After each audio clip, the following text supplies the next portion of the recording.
We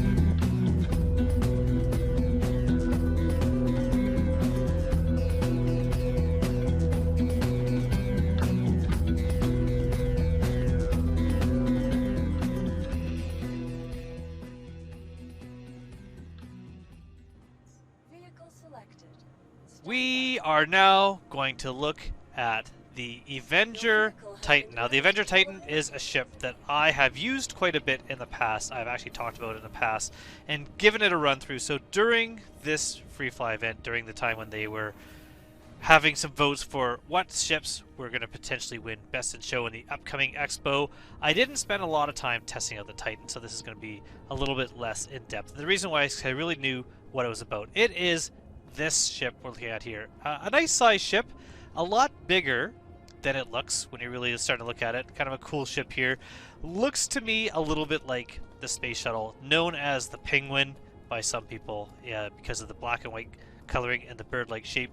But a pretty solid little starter ship. It's got some features that makes it stand out from some of the other ships, and some that I really like. So we're going to kind of look through there. We're looking across the front here. You can see it's got some wing-mounted armaments, and it's got that nice, I think that's a Gatling on the front under the nose there.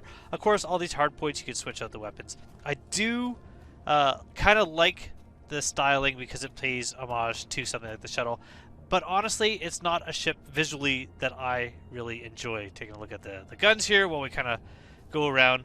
The tiles on the bottom, I'm just not a fan of. It's not the look. I like the look of a spaceship that looks more kind of either put together haphazardly, something like some of the Argo ships or the Drake ships in some cases, or I like the ships that are a little bit sleeker, but not usually quite as sleek and fancy as the Orion ships. But the thing about the Titan that stands apart from a lot of other ships in this class is the fact that you can do what I just did, which is get into the ship through the front. So really quick and easy to get into the pilot seat and get moving. But also you can access the pilot seat from internals. So here we are. We've gotten out of the seat and now we're in the side of the ship. We can also enter the ship through the ramp at the back, and we will be doing that later. We got some different cabinets here that can hold either some goods or potentially some of the components for working on the ship. We have a bed, so you could use the bed for logging out. You got some internal storage here, and then we have the cargo grid area. Now, the cargo grid area here holds, I believe, 8 SU of cargo, so not a ton, but you know, for a starter ship, not bad. But this is the ramp for getting in and out, so you can exit the ship from either the cockpit or the ramp, as well as the entrance. So we're just kind of taking a look around, and then we're going to get back in. We're going to go fly this ship. Check it out. We're going to do two things here, kind of testing out how the ship stands up as far as a starter ship. One is running a couple bounties. How would that work? Or doing delivery or cargo running. Now, you can't really make a lot of money cargo running on a ship this size. Volume is where it's at.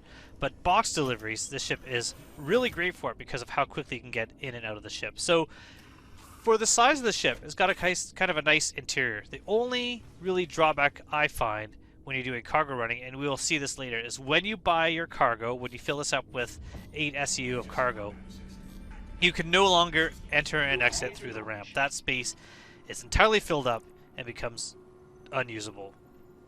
So we're going to look here, look at some jobs. One thing you should always do, like we're looking at some of the bounties here, but you should also always put on call to arms whenever you're starting the game. That way you don't have to worry if you shoot someone, you can actually make a little bit extra money. You don't have to try to remember to do that later. Just when you start playing, kind of put that call to arms back on. So we're looking here at some bounty hunter things. We're going to take off. We're going to go for a bit of a flight.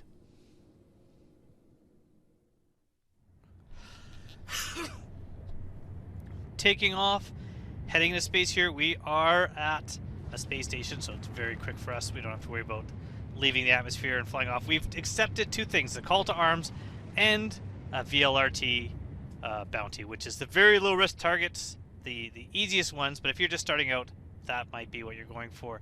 Taking a look here, unfortunately, the wheels are kind of useless at the moment. I don't know if they're ever going to change, but currently as it stands, wheeled vehicles drive around, wheeled ships, they do not. I do like the animation. I do like the little panels folding in and covering up whenever you put your wheels in. But the wheels are just more decorative. There's no difference between wheels and landing gear currently on any type of ship. So that ship, even if it's sitting in your hangar, you can't roll it around to a new location. So we are going to go and find this very low risk target, and we're going to do a little bit of bounty hunting. I do like the visual, the field of view on this ship. It's actually quite good. You got a lot of visuals, so you can look around and see where you're going, see where enemies are coming from. You can take a good peer out the window, and you're not restricted in really any way. This is indicative of a lot of the fighter ships, and although this is a very small ship and a very basic ship, it is still, in many ways, a good little fighter ship.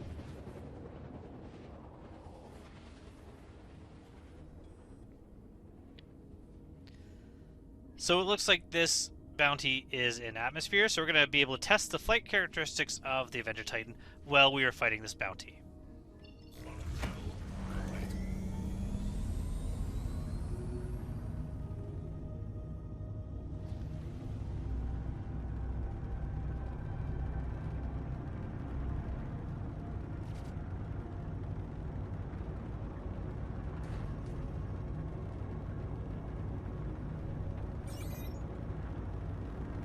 Looking at the armaments, we have the nose gun, we have the Mantis there, we have the 2 Badgers on the wings, and then we have 4 Ignite missiles in our missile complement. So good for starting out, good for taking out a few of the smaller to mid-range targets without any issue at all. There's our bounty. It is now within range. A little bit too far to shoot the missiles, so we're going to have to get a little bit closer and decide if we're going to use missiles or we're going to use our guns to take this out.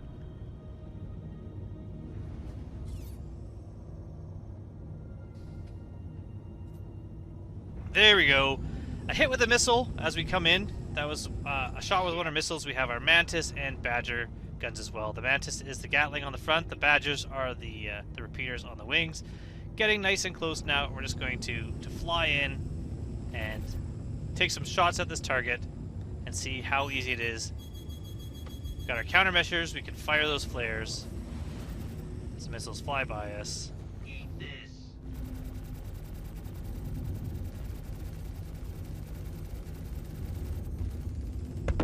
And done.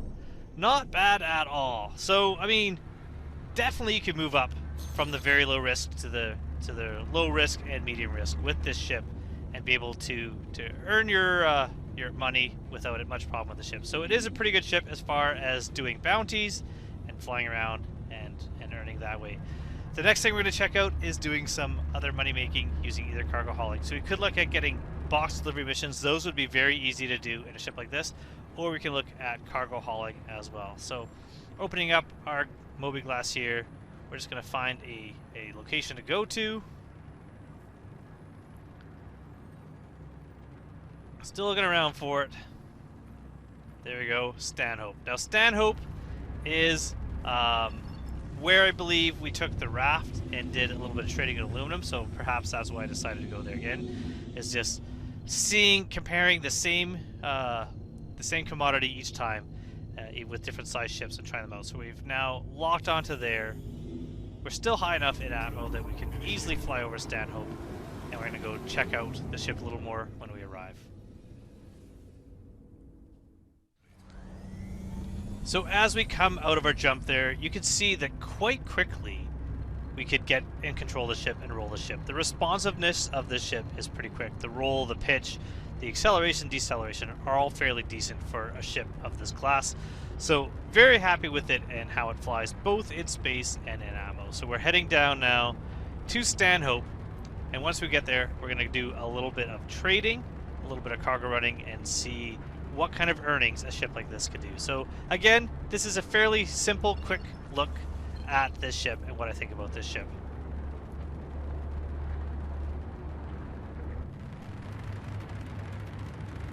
Beautiful exterior shot for a moment there, just looking at the large thrusters out back. The thrust to weight ratio of the ship is fairly high, so you're able to do pretty quick acceleration, and if you need to stop, you can just turn it and face the other way and use those main thrusters to stop the ship. A little bit of redirection there to find where I'm going. A lot of clouds moving over the surface right now. There's the lights of the landing pads coming in, so we're going to see if we can land a little bit better than we did with the raft. Now, landing gear is down. I did remember. Ooh, look at the sun. That looks cool. I'm happy with that. Even with the little like artifacts, the little dithering that's happening on the clouds right now, still looks kind of cool. Still coming in a little bit hot, but this ship is really light, so it stops on a dime. So really don't have to worry too much at all. Don't even need to land on the landing pads, but it is just easy to land on a nice flat surface. So turn it off. Instead of getting out from the cockpit, we're going to go through the exterior and head now to the trading area, where we are going to buy, you can see here, 8 SCU of aluminum. Going to cost us 881 UEC. So a very small amount for aluminum. Remember, I'm using aluminum all these times just because it was cheap to buy. You can buy expensive goods that have a much better margin and then make your money back. If you're even thinking of doing something illicit, like the illicit cargo, like the different drugs, with a ship this small, you can make a lot of money on one of those runs because you don't have to worry about filling up the ship, and you could sell your entire ship's cargo in one go. So after that, we're going to look at the exterior of the ship again. Ooh, maybe just kind of enjoy the wind and the sun. That's a nice looking view there. So in this light, I kind of like the look of the ship. I like the look of the rear end of the ship. I'm just not a big fan of the tiling, but this is where we come into the issue now that we've bought our goods. The cargo load fills up the entire hold of the ship. So we are unable to get into the ship and get into the pilot seat from here. So if you have just gotten the Avenger Titan and you didn't know that there was a second way to get in the ship, you might feel like you're stuck and there's no way. I also can't find, there we go, the activation point for closing that ramp. So you can't get into the ship from that location, so we're going to have to go through the side. And this is why the two entrances are really handy for a ship that doesn't leave you any space once you fill up the cargo hold. So getting back in the ship, we're going to head back into space, and we're going to go sell these goods and see how much we make. If you needed to get your bed, what you would need to do for this is just, ooh, that looks cool. What you need to do is you're going to need to get into the ship from the front, get out of the seat into the interior of the ship, and then from there, you can go and sleep in your bed. So, pretty cool ship. Got lots of room, like I said. It doesn't look like a big ship, but there's still quite a bit in this little package. Landing gear up. Looking sleek, looking ready to go. Let's light up these afterburners and head on up. Look at the acceleration of this ship. We are already blazing away from Stanhope. So a ship like this is really fun to fly. Small ships aren't really useful for cargo hauling.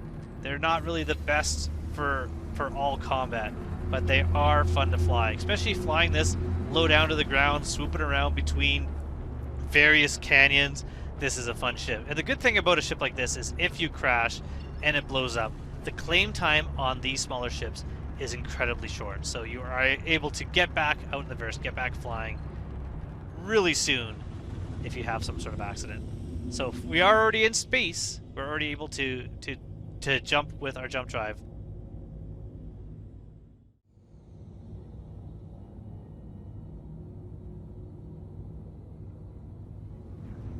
So we have arrived now in Tisa Spaceport. Coming in for a landing, we've just got our clearance to land there at that hangar.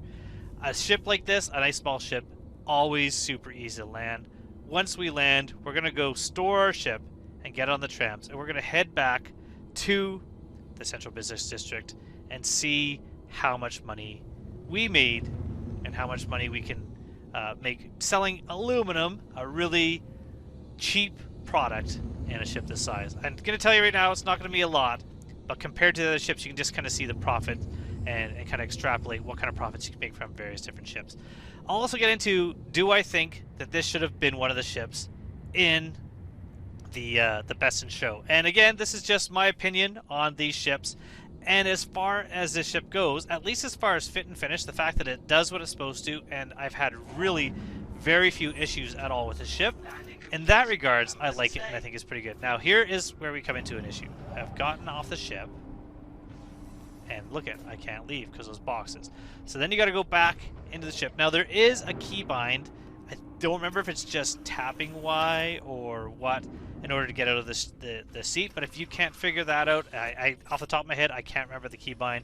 Just hold F, click exit ship there, and you get out. So that's how you get out of the ship when you're stuck in there because of the cargo hold. But we'll get back to best in show. What do I feel about the ship as far as best in show? And I will tell you right now that I like it. It's not a ship that I really ever buy. It's not a ship that I fly. It's not a ship that I would recommend people spend the extra money when they can just get a basic starter ship. But I do like the ship. It does have a lot more fit and finish. It does have a lot more functionality that is working than some of the other ships that made the final list for the best in show. But I don't really feel personally that it should have won best in show. We'll put it that way. I don't think it should have won, and I'm not surprised that it didn't win. And the reason why is because it's not the best ship out there, but it is a good, solid ship that's out there. But solid and good, and one that I think people will really enjoy. Absolutely, best ship, not even close. But I did like it. I do think that it was a cool ship, and I do think that it was deserving of making the competition and being considered because of how good of a ship it is for what it is. And I think having a lot of smaller ships, like I don't think the best in show should ever be a Carrack, an MSR, a Javelin, a Banu Merchantman. You know, it shouldn't be that. It should be accessible ships. Definitely should never have been the Argo MPUV or the PTV or things like that. Ships like this, I think, are deserving of being considered for best in show, and it is a good ship. So although I don't think it should have won, and I'm happy to say that it didn't win because it's not the best ship, I do think it's a good ship, and I do like it, and I would recommend someone looking to have a ship that kind of does a few things. If they only have one ship and they want something that does a little more, but they still want something small. In game, I think this is about 800,000 UEC-ish. It's not that much. So you can get this ship and you can use it, and it's not going to really put you out. You can earn the money to buy this ship in game really quickly. So that is my thoughts on this ship. Now we're going to do one more thing. We're going to look at how much we sold that aluminum for. So we're going to do that now, and that's where we're going to end this. We're going to end this with seeing how much profit we can make. I think it was 881 UEC we spent. Let's see what we can sell that aluminum for. So back at Central Business District, we're going to choose our aluminum, 800 units for 1,039. So looking at about 150-ish UEC profit on that run, which is an incredibly small amount. Once you take into account fuel cost, you're not making really any money doing something like aluminum. But doing something like laranite, doing something that's worth a bit more, you can actually make enough money to operate this ship and make yourself a little bit extra. If you're looting the POIs at the same time, grabbing all those boxes, opening them up, transferring everything to your ship, and selling that, you could actually make quite a bit of money on one run with the ship. I would suggest maybe using this for cargo running if you like cargo running, but I would maybe use delivery missions where you're doing the box deliveries. Might actually be a little bit more fun, and at the same time, you'll make even more by looting those POIs and doing the box delivery missions. So that would be my suggestion for this, and that is it for the Titan, the second ship in the 8 ships that I'm reviewing for this little series before the Expo comes out. So that is it. I hope this is a bit informative for you, and I hope you maybe liked what I had to say, but if you didn't, if you kind of think that I missed something with this ship, or if there's something I should really check out in the future with the Avenger Titan, please let me know in the comments below, and I will certainly do that. Certainly kind of see if you have something that this ship really excels at that I didn't really consider.